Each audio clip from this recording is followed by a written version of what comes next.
নমস্কাৰ এই মুহূৰ্তত আহি পৰিছে ৰাতিপুৱাৰ কেইবাটাও গুৰুত্বপূৰ্ণ খবৰ। আজি হৈছে 21 ফেব্ৰুৱাৰী।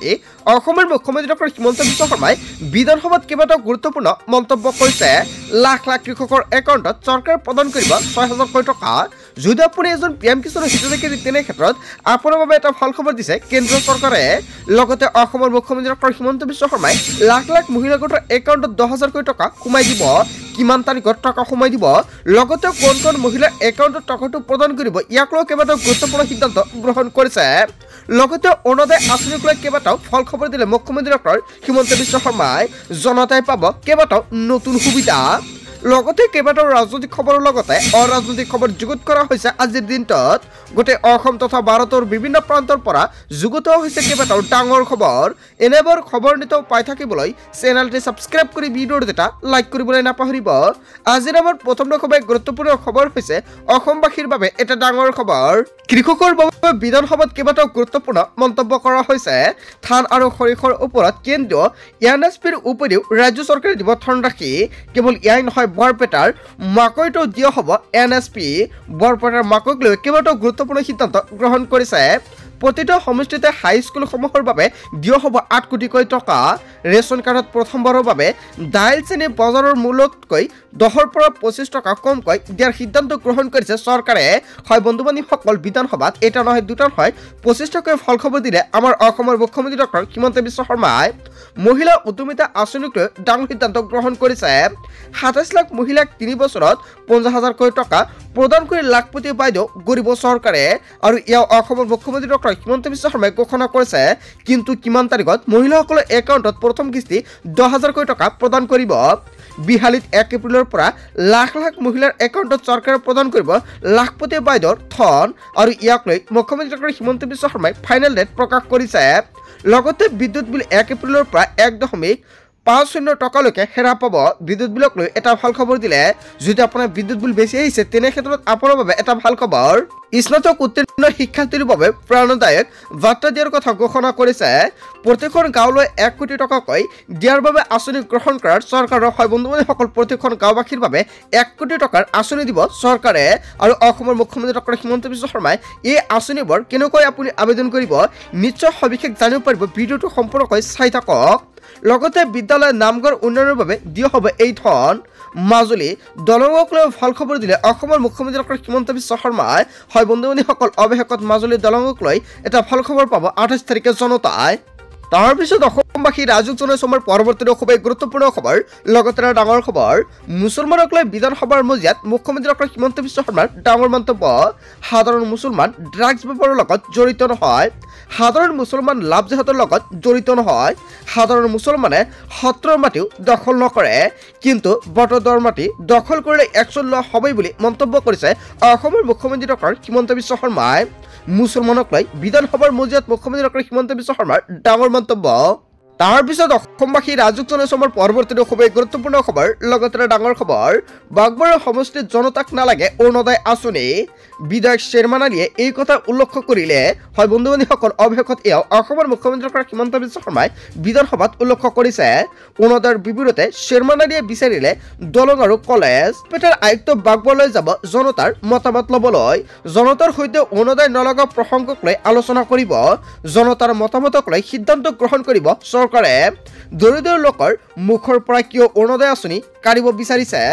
বিধানসভাত শ্বেৰমান আলীৰ মন্তব্যৰ প্ৰতিক্ৰিয়া অসমৰ মুখ্যমন্ত্ৰী ডক্টৰ হিমন্ত বিশ্ব শৰ্মাৰ। তাৰপিছত অসমবাসী ৰাজুক জনাইছো আমাৰ পৰৱৰ্তী খুবেই গুৰুত্বপূৰ্ণ খবৰ। লগতে ডাঙৰ খবৰ, ৰূপেহাটত সংঘটিত ঘটনাক লৈ বিধানসভাত মুখ্যমন্ত্ৰী ডক্টৰ হিমন্ত বিশ্ব শৰ্মাৰ প্ৰতিক্ৰিয়া। চামগুৰি ৰূপহীত ৰকিবুল হুছেইনক দিয়া হ'ব অতিৰিক্ত নিৰাপত্তা। চামগুৰি ৰূপহী গ'লে এনে ঘটনা সংঘটিত হয় বুলি মন্তব্য কৰিছে মুখ্যমন্ত্ৰী ডাঙৰীয়াই। ৰকিবুল হুছেইন বৰ্তমান সময়ত জনসভাত ব্যস্ত আছে। ঘটনাস্থলীত উপস্থিত আছে আৰক্ষী অধীক্ষক। জনসভালৈ যাওঁতে ৰকিবুল হুছেইনে বাধা দিছিল জনসাধাৰণে। ৰকিবুল হুছেইনৰ PSOয়ে 4 যায় গুলী ফুটুৱাইছিল। চামগুৰি ৰূপহী ৰকিবুল হুছেইনৰ নিজৰ অঞ্চল। তেওঁৰ অঞ্চলতে কলা কাপোৰ পিন্ধি ৰকিবুল হুছেইনক লক্ষ্য কৰা হৈছে। ৰূপেহাটত সংঘটিত ঘটনাক লৈ বিধানসভাত প্ৰতিক্ৰিয়া অসমৰ মুখ্যমন্ত্ৰী ডক্টৰ হিমন্ত বিশ্ব শৰ্মাৰ। তাৰপিছত অসম অসমবাসী ৰাজুক জনাইছো আমাৰ পৰৱৰ্তী খুবেই গুৰুত্বপূৰ্ণ খবৰ লগতে ডাঙৰ খবৰ কংগ্ৰেছৰ সাংসদ ৰকিবুল হুছেইনৰ সৈতে ভয়ংকৰ ঘটনা সংঘটিত হৈছে ৰূপেহাটত সংঘটিত হৈছে ভয়াবহ ঘটনা একাংশ দুৰ্বৃত্তই লক্ষ্য কৰি লয় ৰকিবুল হুছেইনক কৰ্মীৰ সভালৈ যোৱাৰ পথত বাধা প্ৰদানৰ দুৰ্বৃত্তৰ মুখত কলা কাপোৰ বান্ধি দুৰ্বৃত্তই কৰিলে ভয়ংকৰ আক্ৰমণ স্কুটিৰে সভালৈ গৈ থকা অৱস্থাত স্কুটি ভাঙি তছনছ কৰিলে দুৰ্বৃত্তই ৰকিবুল হুছেইনক নিৰাপত্তা দিবলৈ গৈ দেউৰক্ষীৰ শূন্যলৈ গুলি কেৱল এয়াই নহয় কংগ্ৰেছৰ সাংসদ ৰকিবুল হুছেইনৰ সৈতে ভয়ংকৰ ঘটনা সংঘটিত হৈছে হয় বন্ধু বান্ধৱীসকল ইয়াৰ বিষয়ত জনতাই কি ক'ব যদি জনতাৰ কিবা মন্তব্য কৰিব লগা থাকে আপোনালোকৰ মন্তব্যটো নিশ্চয় কমেণ্ট বক্সত জনাই দিব তাৰ পিছত অসমবাসী ৰাজুক জনাইছো আমাৰ পৰৱৰ্তী খুবেই গুৰুত্বপূৰ্ণ খবৰ লগতে ডাঙৰ খবৰ বিধানসভাৰ মজিয়াত অখিল গগৈ আৰু মুখ্যমন্ত্ৰী ডক্টৰ হিমন্ত বিশ্ব শৰ্মাৰ বাকবিতণ্ডা বিধানসভাত মুখ্যমন্ত্ৰীক প্ৰত্যাহ্বান অখিল গগৈৰ কিন্তু অখিল গগৈৰ প্ৰত্যাহ্বান গ্ৰহণ কৰিলে অসমৰ মুখ্যমন্ত্ৰী ডক্টৰ হিমন্ত বিশ্ব শৰ্মাই অখিল গগৈৰ পত্নীয়ে বি বৰুৱা কলেজত কেনেকৈ চাকৰি পাইছিল আৰু এনেকৈ মুখ্যমন্ত্ৰী ডক্টৰ হিমন্ত বিশ্ব শৰ্মাই কেইবাটাও গুৰুত্বপূৰ্ণ প্ৰশ্ন উত্থাপন কৰিছে অখিল গগৈৰ পত্নীতকৈও চোকা ছোৱালীক পিছ পেলাই থৈ চাকৰি দিয়া হৈছে কেৱল এয়াই নহয় চেণ্ডেল পিন্ধি আন্দোলনকাৰীয়ে কেনেকৈ চান্দমাৰীত মাটি কিনিব পাৰে বিপ্লৱ শৰ্মাৰ প্ৰতিবেদনত মোৰ নাম নাই কিন্তু অখিল গগৈৰ নাম আছে বিজেপিয়ে কাৰো পৰা ভোটৰ আশা নকৰে অখিল গগৈক প্ৰত্যুত্তৰ মুখ্যমন্ত্ৰী ডক্টৰ হিমন্ত বিশ্ব শৰ্মাৰ তাৰ পিছত অসমবাসী ৰাজুক জনাইছো আমাৰ পৰৱৰ্তী খুবেই গুৰুত্বপূৰ্ণ খবৰ লগতে ডাঙৰ খবৰ ৰাজ্যৰ লাখ লাখ বিদ্যুৎ গ্ৰাহকৰ বাবে এটা ভাল খবৰ কিয়নো 1 এপ্ৰিলৰ পৰা হেৰা পাব বিদ্যুৎ বিল প্ৰথম পৰ্যায়ত 1 টকাকৈ হেৰা পাব বিদ্যুতৰ বিল পৰৱৰ্তী পৰ্যায়ত আৰু অধিক হেৰা পাব বিদ্যুৎ বিল শীঘ্ৰে এইদৰে বিদ্যুৎ বিল কমৰ প্ৰক্ৰিয়া অসমৰ মুখ্যমন্ত্ৰী ডক্টৰ হিমন্ত বিশ্ব শৰ্মাই আৰম্ভ কৰিব বিদ্যুৎ বিলক লৈ এনেকুৱাকৈ কেইবাটাও গুৰুত্বপূৰ্ণ মন্তব্য কৰিছে বিধানসভাত যদি বিদ্যুৎ বিলক লৈ জনতাৰ কিবা মন্তব্য কৰিব লগা থাকে জনতাৰ মন্তব্যটো নিশ্চয় কমেণ্ট বক্সত জনাই দিব তাৰ পিছত অসমবাসী ৰাজুক জনাইছো আমাৰ পৰৱৰ্তী খুবেই গুৰুত্বপূৰ্ণ খবৰ লগতে ডাঙৰ খবৰ মাজুলীত দলংক লৈ ভাল খবৰ পাব 28 তাৰিখে টেকেলি ফুটা দিচাং মুখত হ'ব দলং নুমলীগড় আৰু গোলাঘাটৰ মাজত হ'ব সুৰংগ কলীয়া বমৰৰ মাজত দুখন আৰু নগাঁও মৰিগাঁৱৰ ওপৰত হ'ব দলং নাৰেংগী কুৰুৱা গুৱাহাটী উত্তৰ গুৱাহাটী কেৱল এয়াই নহয় পলাশবাৰী শুৱালকুছি আৰু ফুলবাৰী হ'ব দলং অহা বৰ্ষৰ পৰা পালন কৰা হ'ব কিতাপৰ বৰ্ষ চৰকাৰী কৰ্মচাৰীক দৰমহাৰ উপৰি অতিৰিক্ত টকা পইচা দিয়া হ'ব কিতাপৰ বাবে আৰু গ্ৰহণত সহযোগিতা আগবঢ়াব চৰকাৰে আৰু এনেকুৱাকৈ কেইবাটাও ভাল খবৰ দিলে অসমৰ মুখ্যমন্ত্ৰী ডক্টৰ হিমন্ত বিশ্ব শৰ্মাই বিধানসভাত তাৰ পিছত অসমবাসী ৰাজুক জনাইছো আমাৰ পৰৱৰ্তী খুবেই গুৰুত্বপূৰ্ণ খবৰ লগতে ডাঙৰ খবৰ খেতিয়কসকলে সোনকালে কৰক কেইবাটাও গুৰুত্বপূৰ্ণ কাম কিয়নো এক সপ্তাহৰ ভিতৰতে লাখ লাখ কৃষকৰ একাউণ্টত চৰকাৰে প্ৰদান কৰিব 19 নম্বৰ কিস্তিৰ ধনৰাশি এইকেইটা কাম কৰক এতিয়াই অন্যথা আপুনি PM কিষাণৰ টকা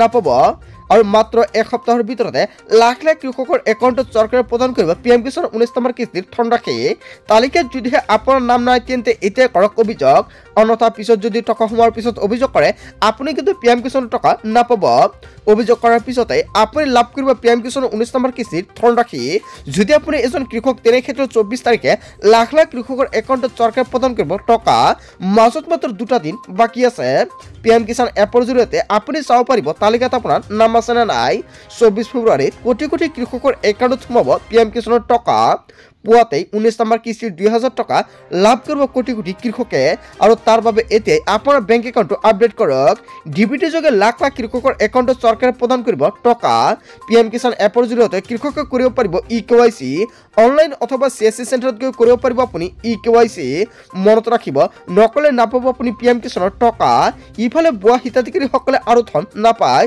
যদি আপুনি এজন PM কিষাণৰ বুৱা হিতাধিকাৰী তেনে ক্ষেত্ৰত আপুনি পৰিব ডাঙৰ বিপদত হাজু হল তালিকা অসমতে আছে 8,44,672 জন বুৱা কৃষক ধন আত্মসাৎ কৰাৰ অভিযোগ 8,44,672 জন কৃষকৰ বিৰুদ্ধে বুৱা হিতাধিকাৰীয়ে ঘূৰাই দিব লাগিব ধন চলি আছে ইয়াৰ বাবে সাৰ্ভে যদি আপুনি এজন বুৱা হিতাধিকাৰী তেনে ক্ষেত্ৰত অতি শীঘ্ৰে আপুনি টকাটো ঘূৰাই দিয়ক অন্যথা আপুনি পৰিব ডাঙৰ বিপদত তাৰ পিছত অসমবাসী ৰাজুক জনাইছো আমাৰ পৰৱৰ্তী খুবেই গুৰুত্বপূৰ্ণ খবৰ লগতে ডাঙৰ খবৰ সাৱধান হওক ৰাজ্যবাসী ধুমুহা বৰষুণ বজ্ৰপাতক লৈ 7 জিলাত য়েলো এলাৰ্ট জাৰি কৰা হৈছে আগন্তুক 4 দিনলৈ হ'ব প্ৰচণ্ড ধুমুহা বৰষুণ আৰু শিলাবৃষ্টি অধিক প্ৰভাৱ পৰাৰ সম্ভাৱনা নিশালৈ প্ৰচণ্ড বৰষুণ অহাৰ সম্ভাৱনা উদালগুৰি মৰিগাঁও কাছাৰ শ্ৰীভূমি হাইলাকান্দি কেৱল এয়াই নহয় ডিব্ৰুগড় আৰু তিনিচুকীয়াত য়েলো এলাৰ্ট জাৰি কৰা হৈছে আপোনাৰ অঞ্চলত বতৰ কেনেকুৱা নিশ্চয় সবিশেষ জনাওক কমেণ্টত। বন্ধু বান্ধৱীসকল গোটেই অসম তথা ভাৰতৰ বিভিন্ন প্ৰান্তৰ পৰা